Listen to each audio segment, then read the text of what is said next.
हमें चिंता नहीं उनकी जय हो, उन्हें चिंता हमारी है। हमारी गद्दी बुद्धि के रक्षक जय हो, सदा निर्गुण निरंजन पिता है। ओम साचे दरबार की जय, सत्य एवं धर्म के मार्ग की जय, अपने अपने माता पिता की जय, सिद्ध वाणी बतलाने वाले संपूर्ण संतों की जय, सिद्ध गुरुओं की जय, सदा शून्य निराकार निर्गुण अलख निरंजन परम पिता पार ब्रह्म परमेश्वर जी परमात्मा की सदा ही जय हो। हे प्रिय पुण्यात्माओं, जैसा कि कल आपको जो हम लघु कथा बता रहे थे उसी के क्रम में आगे चलते हैं।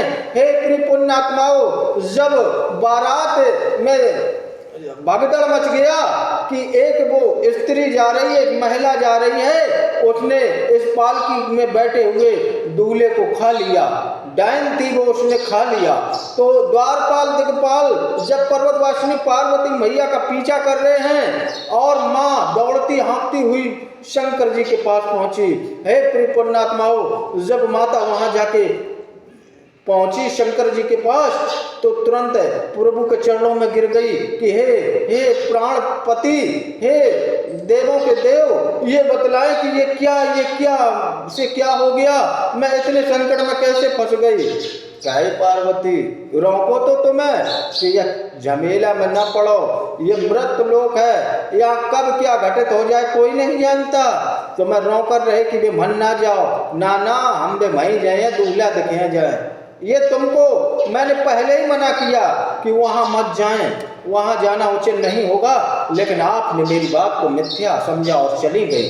तो हे प्रिय पुण्यात्माओं, जब वहां द्वारपाल दिक्पाल और अन्य बाराती एवं राजा सब एकत्रित हो गए, पूरी बारात एकत्रित हो गई और कहने लगी कि हे युवती, तूने मेरा पुत्र उसमें से डस लिया है, तू डायन है, मेरे पुत्र को वापस दे, नहीं तो अभी तुझे मृत्यु दंड दिया जाएगा। इतने शब्द जब माता के कान में पड़े, हे प्रिय पुण्यात्माओं, तो अब माता तो शक पक्ष गुम मैया कहने लगे कि कहाँ आए गए, हम इनकी बात मान लेते तो वाजिया झमेला में नहीं पड़ते, उनने सही कही थी कि वे मन ना जाओ। तो हे प्रिय पुण्यात्माओं, तो माता जी शंकर जी के चरणों में नोट पेट गई कि हे प्राणदाता, हे संपूर्ण जीवात्माओं को सद्बुद्धि प्रदान करने वाले, मेरी रक्षा करो, क्या अब कहाँ से इनका पुत्र हम लौटाए। तो शंकर जी ने उन माता पर्वतवासिनी पार्वती मैया को नजदीक बुलाया और कहने लगे कि जाओ, उस पालकी में एक बेसन का पिंड रखा है, उसमें जाके अपनी ये सबसे छोटी वाली उंगली से 2 बूंद खून छिड़क कर ये मंत्र बोल देना और वहां वो बालक पुनः बैठ जाएगा, जिसको ये लोग कह रहे हैं कि तुमने डस लिया, वो बालक की उत्पन्न हो जाएगी। इतना कहने के बाद माता पर्वतवासिनी पार्वती मैया का खुशी का ठिकाना ना रहा। हे प्रिय पुण्यात्माओं, माता जी ने पल भर की देर ना लगाई और जाकर के जैसा जैसा शंकर जी ने बताया था, अपनी छोटी उंगली का खून काटकर और 2 बूंद उस बेसन के रखे पिंड पर खींच दी। हे प्रिय पुण्यात्माओं, 18 से 20 वर्ष का एक ऐसा सुंदर युवक पैदा हो गया।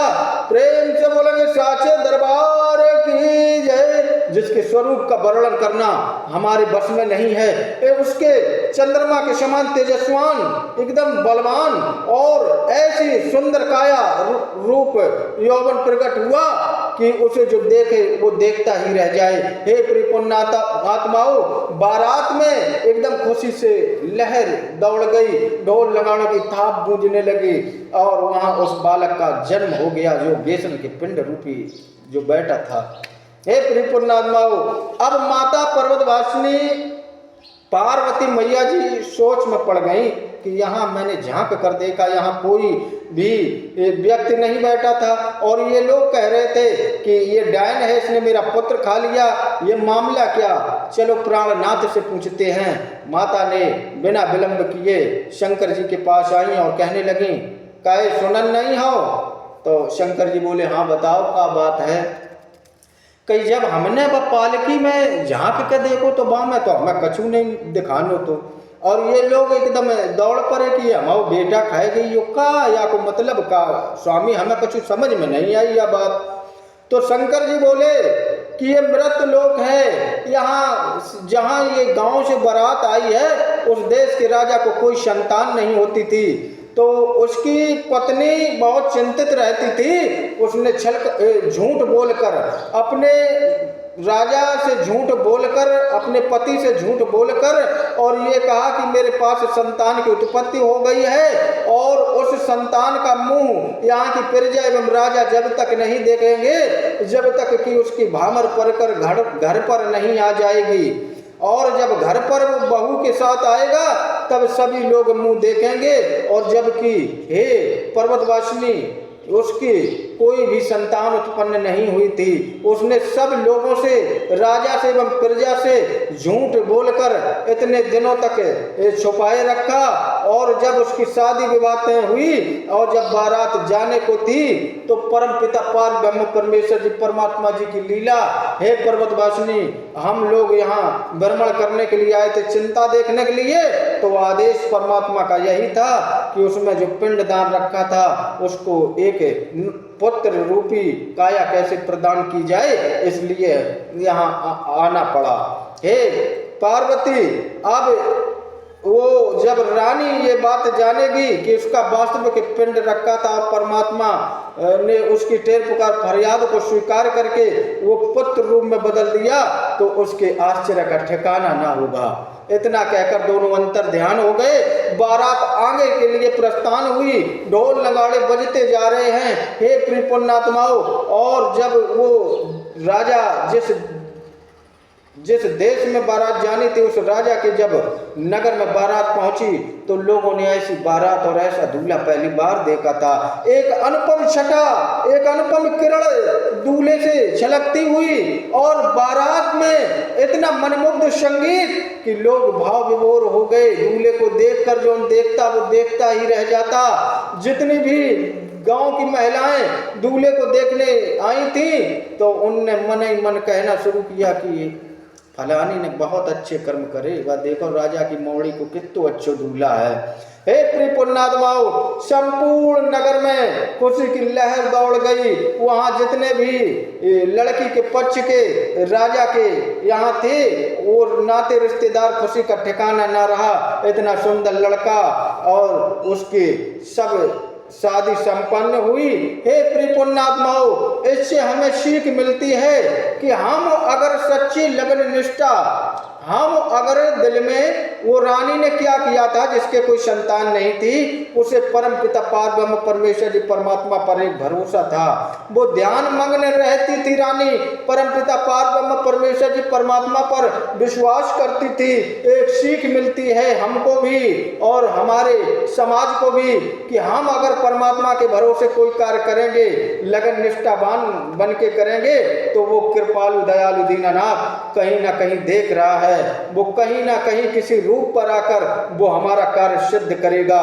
ये हमें पूर्ण विश्वास रहना चाहिए। और यही सत्यवाणी हम यूं ही निष्दिन निरंतर आपको बतलाते और सिखलाते रहेंगे और सत्य एवं धर्म के पथ मार्ग पर चलाते रहेंगे। हे प्रिय पुण्यात्माओं, ये तो थी वो लघु कथा।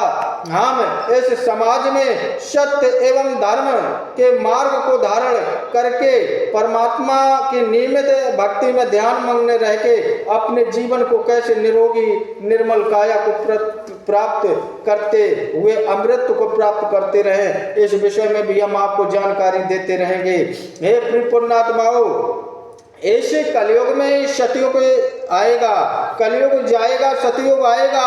नाना प्रकार के रोगों से आज चाहे हमारे एशिया देश हो या संपूर्ण विश्व हो, नाना प्रकार की महामारी ये खुद इन्हीं मानव निर्मित देह द्वारा उत्पन्न होती हैं। हे प्रिय पुण्यात्माओं, ये नाना प्रकार के कीट पतंगों का भक्षण करने लगे हैं। आज जो हमारे आसपास एशिया और पड़ोसी मुल्क हैं, इन्हें परम पिता पार ब्रह्म परमेश्वर जी परमात्मा से कोई लगाव नहीं। ये तो अपने यहाँ खाना खाने के लिए और ये अपने पेट भरने के लिए कार्य करते हैं और ये कैसे भी छल कपट से धन एकत्रित किया जाए, सदैव निगाह और नजर इनकी टेढ़ी रहती है। हे प्रिय पुण्यात्माओं, हमने तो एक ही संकल्प किया है, जब भारत में सत्य एवं धर्म की राज की स्थापना होगी, जब यहाँ की संपूर्ण जीवात्माएं जागृत होंगी, हे प्रिय पुण्यात्माओं, जब हम बदलेंगे तो युग बदलेगा, हम सुधरेंगे तो युग सुधरेगा, सत्य एवं धर्म की ध्वजा लहराएगी पूरे विश्व में। हे प्रिय पुण्यात्माओं, आप माने या ना माने, इस धरा में हम कभी ये बैठ के चिंतन मनन करें अकेले में, कभी अकेले में जब आप बैठे हों तो ये चिंतन मनन करना कि हमारे शरीर में है क्या। हमारे शरीर में कुछ नहीं है प्रिय पुण्यात्माओं, ये हमारा एक श्वेत रक्त है, एक लाल रक्त है, नाड़ियां हैं और बाद बाकी हाड़ मांस का शरीर है।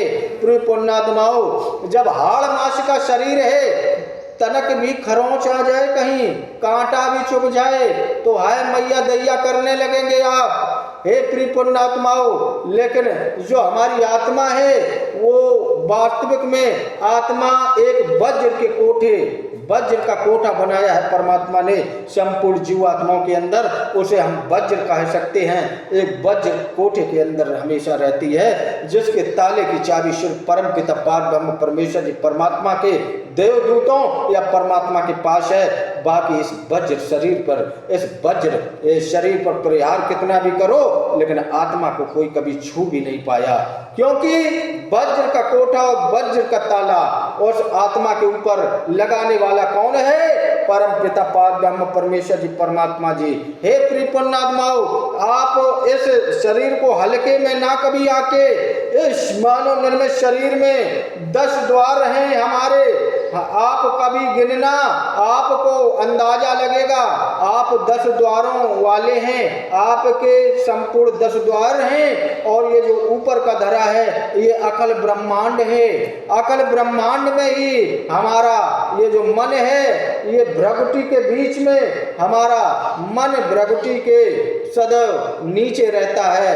हे प्रिय पुण्यात्माओं, भ्रगुटी के ये बीच में तो परम पिता पार ब्रह्म परमेश्वर जी परमात्मा का स्थान है, जो निवास स्थान है, ये यहाँ मध्य में बताया गया है भ्रगुटी में। हे प्रिय पुण्यात्माओं, और ये जो हमारा मन है उसके नीचे रहता है। ये हमारा जो मन है, मन से जब हम मन को समझा बुझाकर परमात्मा की भक्ति में लगन निष्ठावान बने और अपने कर्म को कर्म प्रधान बना के कर्म को नियमित ढंग से सही मायने में करेंगे तो हम आगे बढ़ेंगे, साथ में हमारे आगे आने वाली पीढ़ी को भी सत्य एवं धर्म मार्ग दिखलाने में सहजता ही संभव हो पाएगी।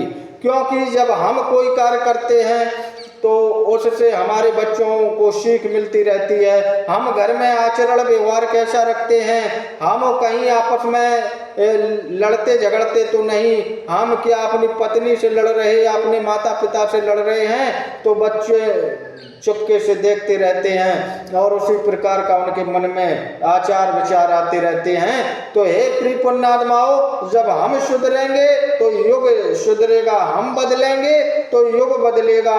चिंतन मनन अवश्य करते रहें। और हे प्रिय पुण्यात्माओं, इस समय जो ये समय है, ये वास्तविक में इस धरा पर सतयुग आने वाला है। हम आपको स्वयं बता रहे हैं, सत्य एवं धर्म के पथ मार्ग पर जितनी भी जीव आत्माएं हैं उनका बाल बाका नहीं हो पाएगा। और जो आत्माएं आज चेती नहीं और जो संपूर्ण गलत कार्यों में निष्ठावान हैं, जो रोकने पर भी नहीं मानती, ऐसी अल्प आयु को प्राप्त करके काल के जाल में फंसती जाएंगी, उन्हें कोई इस धरा पर बचा नहीं पाएगा।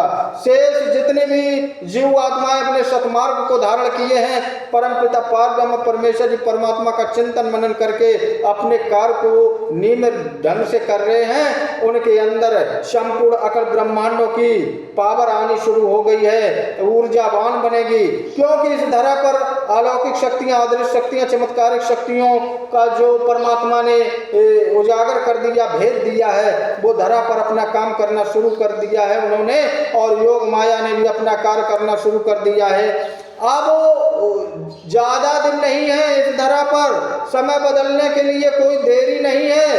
अब तो ये देखते ही देखते आपको खुद महसूस होगा कि वास्तविक में इस धरा पर परिवर्तन होना शुरू हो चुका है, क्योंकि जितनी भी शक्तियां हैं, चाहे वो 10 विद्याएं हों या 64 योगनियां हों या कोई भी किसी भी प्रकार की दैवी शक्ति भी सदा परमात्मा के आदेश से ही कार्य करती हैं, और आदि शक्तियों ने भी अपना कार्य करना शुरू कर दिया है। तो हे प्रिय पुण्यात्माओं, आप हमारी वाणी को मिथ्या ना समझें और सत्य एवं धर्म के पथ मार्ग को धारण करें। सदा शिव निराकारी निर्गुण अलख निरंजन परम पिता पार ब्रह्म परमेश्वर जी परमात्मा की नियमित निस्दिन गुणगान ध्यान मंगल गान गाएं एवं ज्योत जलाएं, और आपके दिन शुभ एवं मंगलमय होने लगेंगे। बस यही प्रार्थना, यही कामना है। ओम सदा सत अलख निरंजन पिता की जय।